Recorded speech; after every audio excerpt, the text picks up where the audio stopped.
ሐጅ መሄድ አልቻልክም ከሐጃጆች ጋር አላህ የሚያመሳስል ቀን ሰጠን ኢባዳ።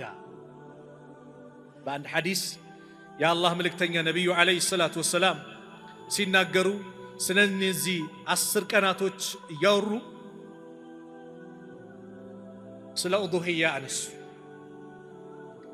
ኢዛ ረአይቱም ሂላለ ዚልሒጃ የዙልሒጃን ጨረቃ ያያችሁ ጊዜ ወአራደ አሐዱኩም አንዳችሁ ደግሞ ከፈለገ አዩضحየ ኡዱሂያ ለማድረግ ያሰበ እንደሆነ ፈልዩምሲክ አን ሸዕሪሂ ወአዝፋሪሂ ጸጉሩንም ጥፍሩንም ከመቁረጥ ይቆጠብ አሉ። የዙልሒጃ ጨረቃ ከገባች ነገ ዙልሒጃ ነው ከተባለ ኡዱሂያ የሚያርድ ሰው ምን ማድረግ አለበት? ጥፍሩንም አይቆረጥም፣ ጸጉሩንም አይነካም። ጺሙን ቀድሞ ቀመስ ማለት ነው። ከሰውነቱም ጸጉር ምንም አይነካም። ከምን ጋር መሳሰላል? ሁጃጆች ልክ ኢህራም ለብሰው ለበይከ ዑምረተን ሲሉ ዑምራ ለማድረግ ለበይከ ሐጀን ብሎ ሐጅ ለማድረግ ሲነይቱ ከዛ ሰዓት ጀምሮ 8ኛ ቀን የውሙ ተርዊያ ላይ ኢህራሙን ያደርጋሉ። ወደ ሚና ይሄዳሉ። ከዛስ ሚና ያድራሉ። አረፋ ከሱቢ ሰላት በኋላ ወደ አረፋ ይሄዳሉ። አረፋ ላይ ቀኑ ሙሉ ይቆማሉ። ለበይከ አላሁመ ለበይክ ነው የሚሉት።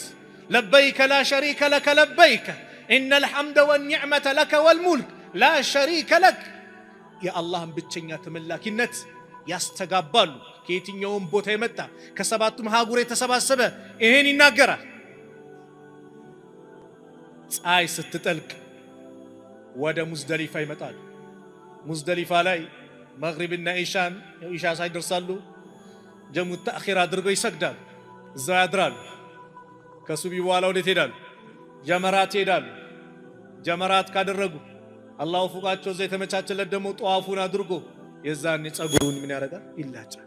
ጥፍሩንም መቆረጥ ካለበት ይቆረጣል። የአረፋ ቀን ምን አይነት ቀን? ልዩ ቀን፣ በላጭ ቀን። እነዚህ ቀን ጾሙን የጾመ እዛ ያሉት አይጾሙም፣ ሐጅ ላይ ያሉት ለምን?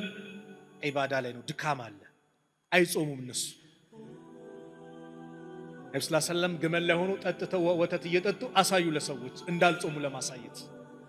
ሲያም የውም ዓረፋ የዓረፋን ጾም አሉ ነብዩ ሰለላሁ ዐለይሂ ወሰለም ኢኒ አሕተሲቡ ዐለላህ አን ዩከፍረ ሰነተ ለቲ ባዕደሁ ወሰነተ ለቲ ቀብለሁ ያለፈውን 1 ዓመትና የወደፊቱን 1 ዓመት ያስምራል ብዬ አላህን ከጅላል። የ2 ዓመት ወንጀል ያስምራል። አያችሁ ፍርሳ 2 ዓመት ወንጀል በአላህ ቀላል እዛ ገቢዎች ምናምን የ6 ወር አውፍ ተብላል ቢባል እንዴት ነው የምትደሰተው በአላህ? ይሄ ግን የሚያገኘው ይሄን 10 ቀን ላይ በዚህ መልኩ እንዲያደረገ 1 ወር እንደዚህ አድርጎ ምናምን የሆነ ሪፖርት ያቀረበ በዚህ ሰዓት መጥቶ ቢባል እናደርጋለን። ለምን? የ6 ወር አውፍ ልንባል ነው። አላህ በገንዘብ የሚታመን ነው እንዴ? የሚታመን ነገር ነው እንዴ? አውፍ ያለ በገንዘብ ብንገልጸው እኮ ማይገኝ። ለምን? ወንጀላችን ላይ ደርሰዋል። የውም ዓረፋ አላህ ከጀሃነም እሳት ባሪያዎችን ነፃ የሚያወጣበት ቀን ነው። ማ ሚን የውሚን አክሰረ ሚን አን ዩዕቲቀ አላሁ ፊህ ዓብደን ሚነ ናር ሚን የውሚ ዓረፋ። እንደ ዓረፋ ቀን አላህ ባሪያዎችን ከጀሃነም እሳት ሁር የሚልበት ቀን የለም። አላህ ከነሱ እንዲያደርግ ያ ረብ ነፃ አውጣኝ ብለን ዱዓ የምናደርግበት ነው። የውም ዓረፋ ምን ተባለ? ሌላ ከዱዓዎች ሁሉ በላጩ ዱዓ የውም ዓረፋ ነው አሉ ነብዩ ሰለላሁ ዐለይሂ ወሰለም። ኸይሩ ዱዓኢ ከዱዓዎች ሁሉ ልዩ ዱዓ በላጩ ዱዓ ዱዓኡ የውም ዓረፋ የዓረፋ ቀን ዱዓ ነው አሉ። ወኸይሩ ማ ቁልቱ አነ ወነቢዩነ ሚን ቀብሊ እኔም ከኔ በስተፊት የነበሩ ነቢያቶች ካለው ነገር የተሻለ ኸይር ነገር ላ ኢላሃ ኢላላህ ወህደሁ ላ ሸሪከ ለህ ለሁል ሙልኩ ወለሁል ሐምዱ ወሁወ አላ ኩል ሸይን ቀዲር። ሱብሓነላህ። የመቼ? የውም ዓረፋ ቀን 9ኛው ቀን የዙልሂጃ 9ኛው ቀን ነገ ዒድ ነው ሊባል ቀን ማለት ነው። 9ኛው ቀን ከዱዓዎች ሁሉ ልዩ ዱዓ ያ ቀን ነው ተብሏል። ታዲያ ሀጃ የለም? ስንት ሀጃ አለብህ? ለማግባት ፈልገህ ያልተሳካህ፣ ልጅ ፈልገህ የዘገየብህ ያ ረብ በላ በየቂን አድርጓ አላህን ለምኗ። አላህ አያሳፍርም ወላሂ። ቁርአን ላይ የነቢያቶች ታሪኮችን ሲነግረን ዘከርያን በዚህ እድሜው ሊሰጠ ነው ሲል ለምንድን ነው ታሪክ ብለን እንድናልፈው ከንፈር እንድንመጥበት እንድንደነቅበት ብቻ አይደለም። ወከዛሊከ ነጅዚል ሙሕሲኒን እንዲህ በዚህ መልኩ ሙሕሲኖችን በጎ የሚሰሩትን እንመነዳቸዋለን አለ አላህ። ዘከርያን እንደለገስኩት እለግስሃለሁ እያለ ነው አላህ። ኢብራሂምን እድሜያቸው ሄዶ ከሀጀር አላህ ለገሳቸው። ኋላ የመጀመሪያ ሚስታቸው ሳራ ኢስሐቅን የለገሳት ኢስማኤል ከተወለደ ከ13 ዓመት በኋላ ኢስማኤልን ለነብዩላህ ኢብራሂም ሲለግሳቸው 86 ዓመታቸው ነበሩ። ኢስማኤል ማን ነው? ኢብራሂም። ዘከርያ ያህያን ሲለገሱ እድሜያቸው 100 ነበር። የሚስታቸው እድሜ ደግሞ 99 ነበረ። መሃን ነበረች። አላህ ሲለግስ በካልኩሌት አይደለም። መርየም ጋር ሲገቡ በበጋ ማይገኘው ምግብ ያገኛሉ፣ በክረምት ማይገኘውን ያገኛሉ። ከየት ነው ይሄ ብለው ጠየቁ። ይሄማ ከአላህ ዘንድ ነው። ኢነላህ የርዝቁ መን የሻ ቢገይሪ ሒሳብ። አላህ ባሪያዎችን ሲለግስ ያለ ሒሳብ ነው፣ በካልኩሌት አይደለም። እኛ ሒሳብ ሰርተን ነው ይሁን ነገር ምን አላህ ሲለግስ እንደዚህ ነው። ስለዚህ ዱዓ የምናደርግበት ነው። ሁሌም ዱዓ ማድረግ አለብን። ያን ቀን ደግሞ በልዩ ሁኔታ ያ ረብ እንበል። ዚክር ከምናበዛበት አንዱ ይብዛ። ምኑ ላኢላሃ ኢላላህ ሱብሓነላህ፣ ላኢላሃ ኢላላህ። ይሄን ስለኔ አንድ ወንድም ታክሲ ላይ ያገኘኝና አንድ የሌላ እምነት ተከታይ እቺን ቃል በአንድ ወቅት የሆነች መስጊድ ላይ ስለ አረፋ እያወራ ይሄን ላኢላሃ ኢላላህ የሚለውን ተነተንከው አለኝ። እና አንድ የሌላ እምነት ተከታይ ቲክቶክ ላይ ያገኘውና በዚህ ሂዳያ ያገኘ እስልምናን ተቀበለኛው እጅ ላይ አለ። ሱብሃንአላህ። ላ የለም ኢላህ አምላክ ኢላላህ ማን ሲቀር? አላህ ሲቀር። ዋህደሁ ብቸኛ፣ ላ ሸሪከ ለሁ ለሱ አጋር የለው። ሊሰገድ ሊጎበደል ሊታረድለት የሚገባ አምልኮ ሊገባ የሚገባ ከአላህ ውጭ ማንም የለም። ላ ሸሪከ ለሁ ለሁል ሙልክ ንግስናም ለሱ ነው። ወለሁል ሐምድ ምስጋናም ለርሱ ነው። ወሁወ እሱ አላህ ዓላ ኩል ሸይን ቀዲር በማንኛውም ነገር ቻይ የሆነ ጌታ ነው። ምንም ማያቅተው ሁሉንም ነገር የሚፈጽም አድራጊ የሆነ ጌታ። ይህን ዚክር የምናበዛበት ሐጅ ላይ ነው ወንድሞች። ከየትኛውም ዓለም የተሰባሰቡ አይኔ በአገሬ ቋንቋ የሆነ ነገር ልበል አይደል? ምንድነው የሚያስተጋባው? ለበይክ አላሁመ ለበይክ ለበይከ ላ ሸሪከ ለከ ለበይክ ኢነል ሐምደ ወኒዕመተ ለከ ወልሙልክ ነው የሚለው። ለምን እዛ ቦታ ላይ ሄዶ የሚያጅበው ሽርክ ላይ የወደቀ ሰው ሄዶ ስለሚለምነው ስለ ሽርክ አያውራ። ለምን ሐጁ ይሄ ነው ተብሎ መስፈርት መጥቶለታል። በዛ መስፈርት በዛ አካሄድ በተሰጠው መመሪያ መሰረት ብቻ ይጓዛል። ሱብሃንአላህ። ለዚህ ነው ሐጅን በስነ ስርዓቱ ዋጅባቶችን ተወጥቶ ከሙሐረማት ነገሮች ርቆ ሐጅ አድርጎ የመጣ ደሞዙ ዱንያ ላይ አይታመንም። ምንድነው ደሞዙ? አልሐጁል መብሩር ለይሰ ለሁ ጀዛኡን ኢላ አልጀና። ከጀነት ውጭ ሌላ ሽልማት የለውም። ረፈስ የሌለው፣ ፊስቅ የሌለው፣ ስሜት ቀስቃሽ ንግር፣ ሰውን ያልበደለ ያልተሳደበ፣ በዚህ መልኩ ሐጅ አድርጎ የመጣ ረጃአ ከየውመ ወለደቱ እሙሁ እናቱ እንደወለደችው ቀን ሆኖ ይመለሳል። ታጥቦ ንጹህ ሆኖ አዲስ ሆኖ ይመጣል። እዛ ቦታ ላይ ከየትኛው ማህጉር የመጣ ይሄን ነው ስለ አላህ ብቸኛ የተውሂድ ምንነት የሚገለጽበት የአላህ ብቸኛ ተመላኪነት የሚንጸባረቅበት ቦታ። አላህ ይወፍቃቸው። እዛ ቦታ ላይ ሆነው ይህን ያደርጋሉ። ሐጃቸውን አላህ ለነሱ የሚቀበል በሰላም ደርሰው በሰላም የሚመለሱ አላህ ያድርጋቸው። እኛም ደግሞ አላህን ለግሶናል። ምን እነዚህ ልዩ ቀናቶች እንጠቀምበት።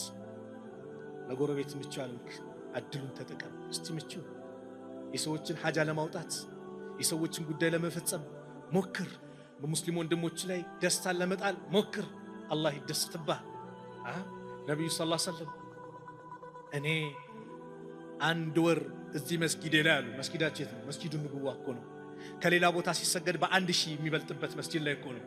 አንድ ወር ኢዕቲካፍ ከመቀመጥ የወንድሜን ሐጃ ባወጣ እሱ ለኔ የተሻለ ነው ነብዩ ያሉት።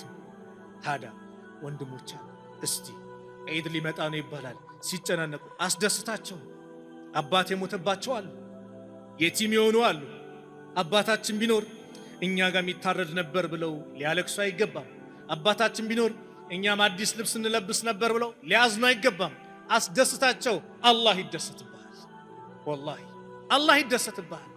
የእነሱንም ባጥረክ ቀልብ እንዲረጥብ ከፈለክ አሉ ነብዩ ሰለላሁ ዐለይሂ ወሰለም የየቲምን አናት አብሳሉ። ሱብሃንአላህ አብስ ምን ይሆናል? ቀልብ ይረጥባል።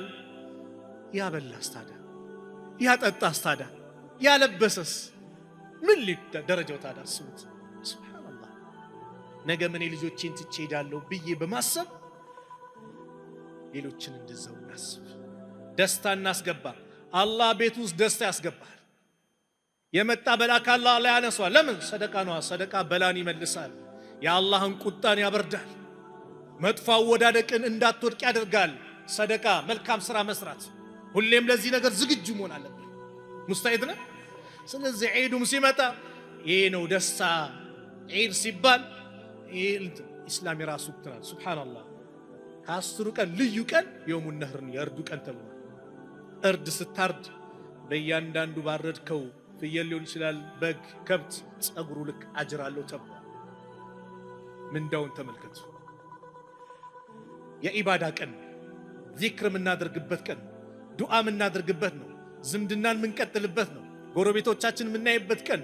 ሱብሃንአላህ እንደው ኢስላም እኮ ፍቱን መድኃኒት እኮ ነው። ወላሂ ዘካ አለና የረጅም ጊዜ ችግር መቅረፊያ መፍትሄ ያመጣ አይደል? ሰው ዘካውን ዛሬ በስነ ስርዓት አያወጣም እንጂ በስነ ስርዓት ቢያወጣ የረጅም ጊዜ ችግር መፍትሄ።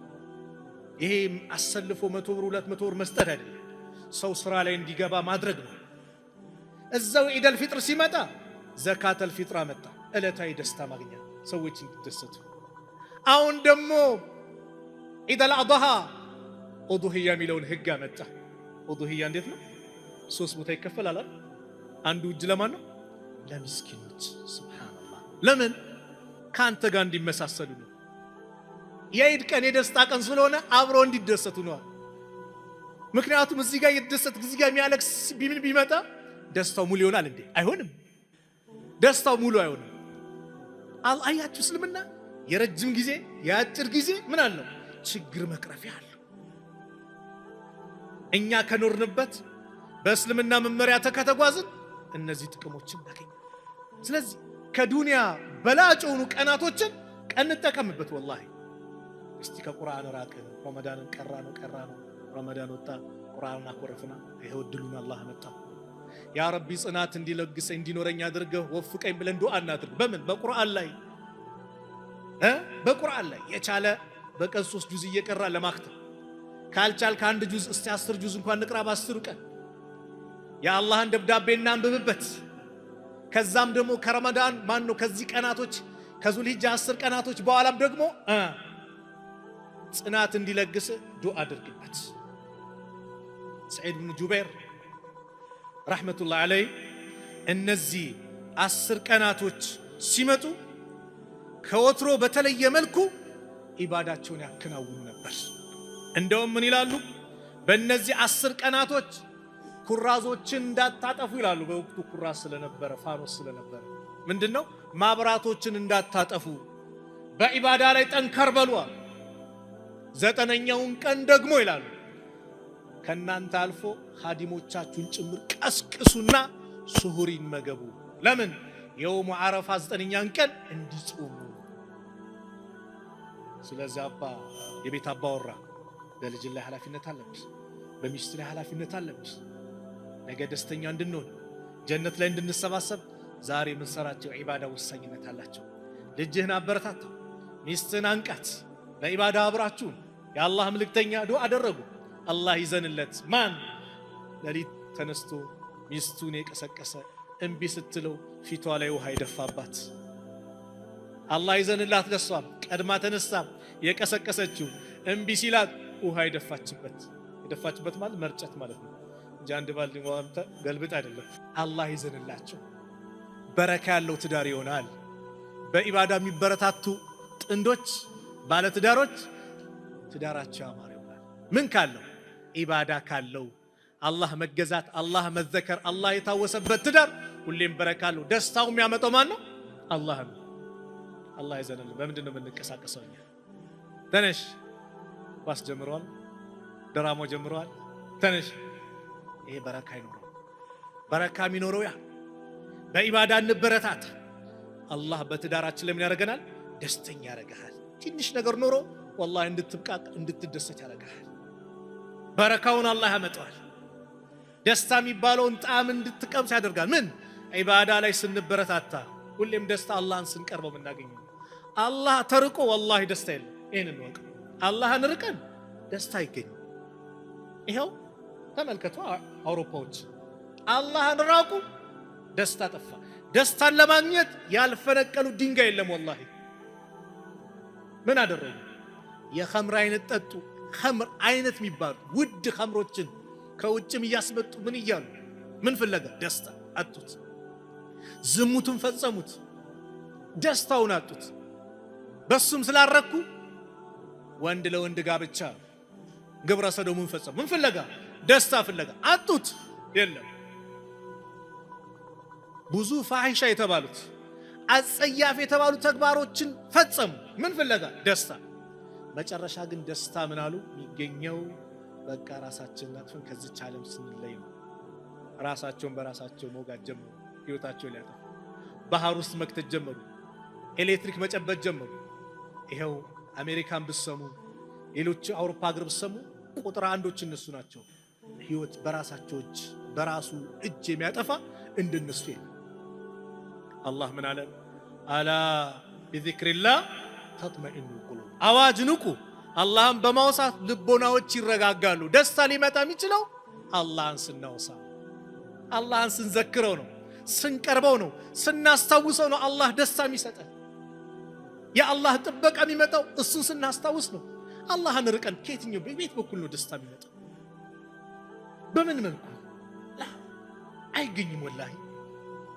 ስለዚህ አጋጣሚውን እንጠቀም የሚለው ርዕስ የመጣው ይሄ አጋጣሚ፣ በቃ የሚሰጠንን አጋጣሚ ፉርሳ እድል እንጠቀም። ታመተኝተሃል፣ ከዛ አላህ ደግሞ ያነሳል፣ አፍ ያረጋል። እድል ተጠቀም። ምልክት እየሰጠን ይኸው ዛሬ ተይዛል። መንቀሳቀስ አቅቶ ነበር፣ ራስህን ስተ ነበር፣ አታቅም ነበር፣ ማደንዘጃ ተወቅተ ኦፕራሲዮን ሆነ ምናምን ያመጣል። እድል ነው፣ ተጠቀም። ነገ ደግሞ ከዚህ ውጭ አለ። ምንም ራስን ማታቅበት ወቅት ይመጣል። ቀብር የምትገባበት ጊዜ ይመጣል። እድል ነው፣ ተጠቀም ነው አላህ ይመጣል። ወላሂ ምን አይነት ነገር ምን አይነት ነገር! ዛሬ መኪናችን ላይ ራሳችን ገባለና፣ ዛሬ ልብሴን ራሴ አውልቃለሁ፣ ራሴ ለብሳለሁ አይደል? ዛሬ ሻወር ሶስት ራሴ በጣም እታጠባለሁ አይደል? ነገስ ሌላ ሰው ያጥበኛል። ነገስ ሌላ ሰው ልብሴን ያለብሰኛል፣ ያውልቅብኛል። ነገስ ሌላ ሰው መኪና ላይ ይጭነኛል። ያ ማቅብቅበት ያ ወቅት ይመጣል። አቅም እኔ ላይ ባዶ የሚሆንበት ወቅት ይመጣል። እድልን ተጠቀምበት። ተዓረፍ ኢለላህ ፊረኻ፣ አላህን በአማኑ ጊዜ እወቃ። ሁሌ ሀብት ሲመጣ ወደ መስጊድ ነው መምጣት ያለብን፣ ወደ ሙሐደራ ነው። ዛሬ ትርፋማ አግኝታል፣ በንግድ ስኬታማ ሆናል፣ ጥሩ ገቢ አግኝታል። እስቲ ሌላ ቦታ ልዝናናት፣ ወዴት ና? ወደ መስጊድ ና። አላህን አመስግንበት። ጌታዬ አንተ ባሰጠኝ ማን ይሰጠኝ ነበር እንጂ አይ ዛሬማ አቅም ኖሯል በቃ በራሴ ተብቃቅቻለሁ ምናም አትበል አትበል። ሰሃቦችን እኮ በራሴ ተብቃቅቻለሁ ሲሉ ማለት በቁጥራቸው ሲመኩ ምን ሲሉ አላህ አሳይቷቸው። የሁነይን ዘመቻ ዕለት ነብዩ ሰለላሁ ዐለይሂ ወሰለም ከመካ ወደ መዲና ከመዲና ወደ መካ 10,000 ጦር ይዘው ሄዱ። መካን ድል አድርገው ገቡ። 2,000 የሚጠጋው እዛው መካ ላይ ሰለመ። 12,000 ወደ 80 የሚጠጉ ሙሽሪኮች ከነብዩ ጋር ቃል ስለገቡ አብረው ሊዋጉ ወደ ሁነይን ሄዱ። ሰሃቦቹ ምን አሉ? ዛሬማ በቃ ተቆጣጥ፣ ምንም መሸነፍ የለም። በምን? በቁጥራቸው። አላህም አውሳ ወየውመ ሁነይን ኢዝ አዕጀበትኩም ከፍረቱኩም፣ የሁነይን ዕለት የሆነት አስታውስታ ምን እንደተከሰተ ቁጥራቸው አስገረማቸው። የሙታ ዘመቻ ላይ የሩሞቹ ቁጥር 200,000 ነው፣ የሰሃቦቹ 3,000 ነው። ድል አድርገው ግን መጡ። ማን 3,000 ማን ስለተጠጉ? አላህን ስለተጠጉ። የበድር ላይ እንደዛው አላህን ስለተጠጉ አላ የሁነይን ዘመቻ ላይ እንዲህ ሲሉ በቀስት ከዚህ ከዛ ሲሏቸው ሁሉም ተበታተኑ፣ የሚገቡበት አጡ። ነብዩና ጥቂት ሰሃቦች ብቻ ቀሩ። አነ ነብዩላ ከዚብ እኔ ነብይ ነኝ ውሸት አይደለም። አነ ኢብኑ አብዱል ሙጠሊብ የጀግንነት ጥግ ነብዩ አሳዩ። ጀግና ናቸው ረሱል ሰለላሁ ዐለይሂ ወሰለም ፊት ለፊት። ከዛ በኋላ ነው አረጋግቶ አላህ ማያዩትን ሰራዊት አውርዶ ድልን የሰጣቸው። ማለት በራሴ ስትል ነው እንዴ? ይሄ ገንዘብ ሀብት ስለመጣን የተመካበት በስልጣን ነው በዘር ነው እንዴ? ባዶ አድርግባለሁ ይላል። ቃሩንን ያሳያል። ይሄው በገንዘቤ ሲል ዋጮ አላት ምድርን፣ ዋጠችው፣ ባዶ አደረገች። ባዶ ናችሁ እያለ ነው አላህ። ወላሂ የቅርብ ጊዜ ትውስታ አለ አይደል? ኮሮና ሱብሃንአላህ ትውስታ አለ። ማንም አይነካካበት። እንዴት ነበር ይሆን? ተራርቀን የሰገርንበት ቤት ስንገባ ቆይ ልጆች እንዳይመጡ ብለን ሌላ ልብስ አምጡልን አውልቀን፣ እንደዛ ነበር ሲባል ነበር። ሌላ ልብስ ቀይረን ምን ብለን ማክስ ነገር ተደርጎ አራፍንም በቃ መለበስ አለበት ተብሎ አላህ አሳየን እኮ ወላሂ አቅማችንን አሳየን። የሱን ደግሞ ልዩ ኃይል አላህ አሳየን። በአይን የማይታይ ቫይረስ አላህ ልኩ። ሰራዊቶች አላህ ብዙ ናቸው። ስለዚህ በእኔ እንደኔ አንበል። የሆነ ነገር ሲኖር በራሱ የተብቃቃ መሆኑን መታየት ነው። እኔ ደካማ ነኝ ያ ረቢ፣ አንተ ባታስተካክልኝ ማን ያስተካክልኝ? ጌታ ይርዳኝ፣ ገንዘቤን ባርክልኝ፣ ቤተሰቤን ጠብቅልኝ ብለን ሁሌ ዱዓችን ነው መሆን ያለበት። ነብዩ ያስተማሩን ይሄን ነው ሰለላሁ ዐለይሂ ወሰለም። ለዚህ እነዚህ 10 ቀናቶች ይሄንና መሰል ነገሮችን እንደ ልዩ አጋጣሚ አድርገን ልንጠቀምበት ይገባል። ከአባ ላይ ዙሪያ ሰው ሲሰባሰብ የአላህን ብቸኛን ተመላኪነት እያወጁ ጧፍ ሲያደርጉ ዱዓ ዚክር ሲያደርጉ ምን እያሰቡ? ቂያማ አይደል እንዴ? ቤት ንብረቱን ትቶ ልጆቹን ትቶ ቤተሰቡን ትቶ ከአባ ዙሪያ ላይ አረፋ ላይ ሲሰባሰብ ራቆቱን ሆኖ በፎጣ ብቻ ተጠቅልሎ ምንድነው? ነገም የውመል ቂያማ ራቆትን አላህ ፊት ትቆማለህ፣ እንዴት ተሰባሰባለህ ነው መልእክቱ። ይሄ ነው አንዱ እንድናስታውስ ነው። ከአባ ስለ አንድ ነገር ትዝ አለኝ። ቅድም አንድ ወንድም አንዳንድ ሀገራችን ላይ ያሉ የትምህርት መማሪያ መጽሐፎች ላይ ስለ ከአባ ያነሱና ረሱል አለይሂ ሰላቱ ወሰላም መካ ሲገቡ ጠቅላላ ጣዖትን ምን አድርጓሉ? አውድመዋል። ከአባ ዙሪያ ላይ ያሉት ውስጡንም ከዙሪያው 360 ጣዖታት በአጠቃላይ እንዲወገዱ አድርጓል። ከአባን ግን እንደምን ይመለከቱታል? እንደ ጣዖት ይመለከቱታል። ይሄ ቤት የማን ነው? መስጂድ የአላህ ቤት ነው። ምንድነው የምናደርገው? ገብተን ሰላት ነው የምንሰግደው አይደል? ማንን ነው የምንገዛበት? የቤቱን ባለቤት አይደል? አላህ ምን አለ ቁርአን ላይ?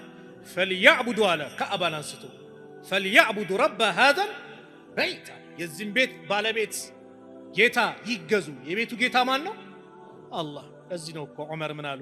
ሐጀር አልአስወድን ላ ተዱር ወላ ተንፈዕ፣ አትጠቅምም አትጎዳም። ነቢዩ ዓለይሂ ሰላቱ ወሰላም ሲስሙ ባላይ ኖሮ አልስምህም ነበር። ነቢዩ ስለሳሙ ግን ነቢዩን ለመከተል ምን አደርጋለሁ? ያው ያውቁታል ሙስሊሞች ኢስላም አምላክነት ለአላህ ብቻ እንደሆነ፣ ከአላህ ውጭ ሌላ የሚመለክ ነገር እንደሌለ፣ አላህ በብቸኛ ተመላክ እንደሆነ ያውቁታል። ነገር ግን ለማወዛገብ ሰዎችንም እንትን ለማለት እችንና መሰል እንትኖችን ያመጣሉ እያወቁት ማለት ነው። እንጂማ ቀልባችን ላይ ያለው ማን ነው? አላህ። ቁል ኢነ ሰላቲ ወኑሱኪ ወመሕያየ ወመማቲ ሊላሂ ረቢል ዓለሚን እኮ ነው፣ ለዓለማቱ ጌታ እኮ ነው። ይህን ያስተማሩን ደግሞ ለዓለማት እዝነት ተደርገው የተላኩት ነቢይ ናቸው። ማን? ረሱል ዓለይሂ ሰላቱ ወሰላም። ስለዚህ አሁንም መዳን ከፈለገ አንድ ሰው ሊድን የሚችለው የዓለም መድህን ነቢዩ ናቸው።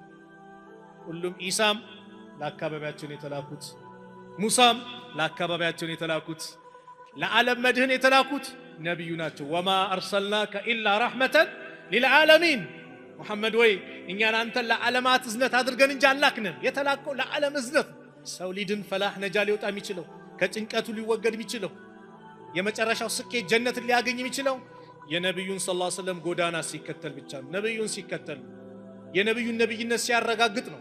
የአላህን ብቸኛ ተመላኪነት ሲያረጋግጥ ነው። ዒሳም ይመጣሉ። አዎ በነብዩ ሸሪዓ ላይ ሆነው የረሱሉን ሸሪዓ አረጋግጠው ሰዓታቸው ይደርስና ይሞታሉ። ማን ይሰግድባቸዋል? ሙስሊሞች ይሰግዱባቸዋል፣ ይቀበራሉ። አልሞቱም ስላልሞቱ ማለት ነው። ወማ ሰለቡሁ ወማ ቀተሉሁ አልሰቀሉትም አልገደሉትም የአላህ ቃል። ስለዚህ ብዙ ጊዜ በመጽሐፍም በተለያየ እንትን ይላሉ። እኛ ግን የሚጠበቅብን ልጆቻችን ሁል ጊዜም የነብዩ ሰለላሁ ዐለይሂ ወሰለም የህይወት ታሪክ ምን ይመስላል፣ ሰሃቦች ምንድናቸው፣ ሞዴል አድርጓቸው የሚይዟቸውን ሰሃቦችን እናስተዋውቃቸው። ስንት እግር ኳስ ተጫዋች ያውቃሉ ልጆቻችን? ስንት አርቲስት ያውቃሉ አይደል? ስንት ዛሬ እንዲህ ፕሮግራም አለ ምናምን ይነግሩናል አይደል? እስቲ አብዱላህ ኢብኑ አባስ ማን ነበር? ሐምዛ ማን ነበረ? ኻሊድ ማን ነበረ? አባ ሁረይራ ማን ነበረ? አቡበከር ማን ነበረ? ኢንፋቅ እንዲያው ሰደቃ ላይ እንዲበረታቱ ስለ አቡበከር ታሪክ ንገራቸው፣ ስለ ዑስማን ንገራቸው። ጀግንነት እንዲመጣ ኻሊድን አስተዋውቃቸው፣ ሐምዛን ንገራቸው። ለእውቀት ፍቅራቸው እንዲመጣ አባ ሁረይራን አስተዋውቃቸው፣ እና አብዱላህ ኢብኑ ዑመር እና አብዱላህ ኢብኑ አባስ አስተዋውቃቸው። ልጆቻችን ሰሃባዎች ጋር እናስተዋውቃቸው፣ ሰሃባን እንዲወዱ እናድርጋቸው። ይህን ውስጣቸው እናስገባ። እኛ በአላህ ምን እየሰጠን ነው ለልጆቻችን? ስንት ፕሮግራም፣ ስንት የእግር ኳስ ተጫዋች ታሪክ፣ በዚህ ገባ፣ እዚህ ወጣ፣ እዚህ ተዘዋወረ፣ ገንዘብ አገኘ፣ በደንብ ያብራሩልን። እስቲ አብዱላህ ኢብኑ አባስ ማን ነው? አብዱላህ ኢብኑ ዑመር ማን ነው? አቡበከር ማለት ማን ነበር? እስቲ ማን ነው እንንገራቸው። እኛው ካላስተማርናቸው ማን ሊያስተምራቸው? በዚህ መልኩ ስታስተምራቸው ምን ያደርጋሉ? እዛም መጽሐፍ ሌላ ነገር ይበለው ምን ይበለው አቋሙን ያሳያል። አንድ ታሪክ ተናግሬ ልዝጋ ፕሮግራም። አውሮፓ ላይ አንድ የተከሰተ ክስተት ማለት ነው። ልጆች ምን መሆን ትፈልጋላችሁ? የተለያየ አስተማሪዎች እንትን ይላሉ። እኛም አላ ልጆች ፓይለት፣ ዶክተር ምናምን ይላሉ። አንደኛው ልጅ ሰሃባ፣ ሱብሃንአላህ ሰሃባ፣ እንግሊዘኛው ቢታይ ሰሃባ ግራ ገባቸው። ማን ምንድነው ሰሃባ? አስተማሪዋ ስትጠይቀው እናቴን ጠይቃት ትነግርሻለች። በጣም መመራመር ስለሚፈልጉ እናትየው ጋር ቀጠሮ አድርጋ ያዘች። ማን ነው ሰሃባ? ምንድነው ሰሃባ የሚባሉት? እነዚህ ትውልዶች የነብዩ ባልደረቦች፣ ምርጥ ዘመን ላይ የነበሩት ምርጥ ኡማዎች፣ ለነብዩ ህይወታቸውን የሰጡ ልዩ ፍጡር ናቸው። ሰሃቦች ሰው ናቸው፣ ግን የሚገርም ስብዕና ያላቸው። ተማረከች፣ ኢስላምን ተቀበለች። ባለቤቴ ንገሪልኝ፣ ባለቤትሽን ደግሞ ባለቤቴ ይነግረዋል። አያችሁ አይደል? ባለቤቷ ደግሞ የሷን ባል እንደዚሁ። ሱብሃንአላህ በአንድ ጊዜ ቤተሰቡን ወዴት አመጡት? ወደ ኢስላም። በምን ምክንያት? በዚህ ታዳጊ ልጅ የሰሃቦችን ሞዴል ለማድረግ ሰሃቦችን በሚወድ ልጅ። የኔስ ልጅ ታዲያ ምንድነው እያሰብ ያለው? ያንተስ ልጅ፣ ያንቺስ ልጅ፣ የሁላችን ልጆች በምን መልኩ ይሄን እናስብ። ስለዚህም ዙልሂጃ 10 ቀናቶች እንጠቀምበት። ዙልሂጃን ኡድሂያ ለማረድ የፈለገ የዙልሂጃ ጨረቃ ከታየበት ሰዓት ጀምሮ ጥፍር መቆረጥ፣ ጸጉርም ቀድሞ ቀመስን ከሰውነት ጸጉር ማስወገድ፣ የላይን ማንሳት ይሄ አይፈቀድም። መቼ? 10ኛው ቀን መጥቶ ዒድ ቀን ሰላት ሰግደን ስንመለስ የዒድ ሰላት ኡድሂያውን እስክን ልክ አረድን በኋላ ምንም እዛኔ መቆረጥ፣ ጥፍርህንም ቀድሞ ቀመስም ጸጉርህንም መስተካከል ይቻላል ማለት ነው። ግልጽ ነው። አላህ Subhanahu Wa Ta'ala ከተቀበላቸው ባሮች መካከል አላህ ያድርገን። ከተሳሳትኩም ከነፍሴና ከሸይጣን ነው፣ ጥሩ ከሆነም ከአላህ ነው። አላህ Subhanahu Wa Ta'ala እዚሁ የተከበረው ቤት እንደሰበሰበን ነገም ጀነተል ፊርደውስ እንደሰበሰበን መጨረሻችን አላህ ያሳምርልን። መጨረሻችን አላህ ያሳምርልን። እነዚህ ልዩ ቀናቶችን በአግባቡ የምንወጣ አላህ ያድርገን። በአግባቡ የምንጠቀም አላህ ያድርገን። የውሙ ዓረፋ በላይ ዱዓ ነው ተብሏል። በዛን ቀን ዱዓችን ሙስተጃብ የሚሆንበት ቀን አላህ ያድርግልን። የውሙ ዓረፋ አላህ ባሪያዎችን ከጀሃነም እሳት ሁር የሚልበት ቀን ነው ተብሏል። አላህ ከጀሃነም እሳት ሁር ካላቸው አላህ ያድርገን። ያ ረቢ እንደው እዚሁ ያሉትንም በአግባቡ ዒባዳችን የምንፈጽም አላህ ያድርገን። ሐጅ የሄዱትንም ሐጃቸውን አንተው ተቀበል። በሰላም ሐጃቸውን ፈጽሞ ለሀገራቸው የሚበቁ አንተ አድርጋቸው። ከቤተሰቦቻቸው በሰላም የሚገናኙ አላህ አድርጋቸው። ያ ረቢ ዓለም ላሉት ሙስሊሞች ከመከራ ከጭንቀት ያ አላህ ነጃ በላቸው። ፊሊስጤም ላሉት ወንድሞቻችን አንተው ዘንላቸው፣ አንተው እርዳቸው። ያ አላህ እርዳታህን በእነሱ ላይ አድርገው። በጠላቶቻቸው ላይ በላይነቱን አንተው ፍቃቸው። ያ አላህ በቃችሁ በላቸው፣ ሰላም አርጋቸው፣ ሰላም አርጋቸው። ቤተል መቅዲስን ከነዚህ አረመን ይሁዶች እጅ ነፃ አንተ አውጣው። ያ ረቢ በአማኞች በጀግኖች እጅ አንተ አስገባው። አላህ እኛ ያንተ ባሮች ነን፣ ደካሞች ነን። ምንም ካለ አንተ እርዳታ ምንም ነገር ማድረግ አንችልም። ያ አላህ እርዳታ እኛ ላይ አንተ አድርገው፣ ያንተው እርዳታው በእኛ ላይ አንተ አድርገው። اللهم انصر الإسلام والمسلمين وأذل الشرك والمشركين ودمر أعداءك وأعداء الدين. اللهم انصرنا ولا تنصر علينا. اللهم من أرادنا وأراد المسلمين بسوء فأشغله بنفسه. اللهم نجنا من بطش الظالمين. اللهم ادفع الظالمين بالظالمين. اللهم انصر إخواننا في فلسطين. اللهم انصر إخواننا في فلسطين. اللهم انصر إخواننا في فلسطين. ربنا آتنا في الدنيا حسنة وفي الآخرة حسنة وقنا عذاب النار. صلى الله على نبينا محمد وعلى آله وصحبه وسلم. وآخر دعوانا أن الحمد لله رب العالمين. السلام عليكم ورحمة الله وبركاته. الله أكبر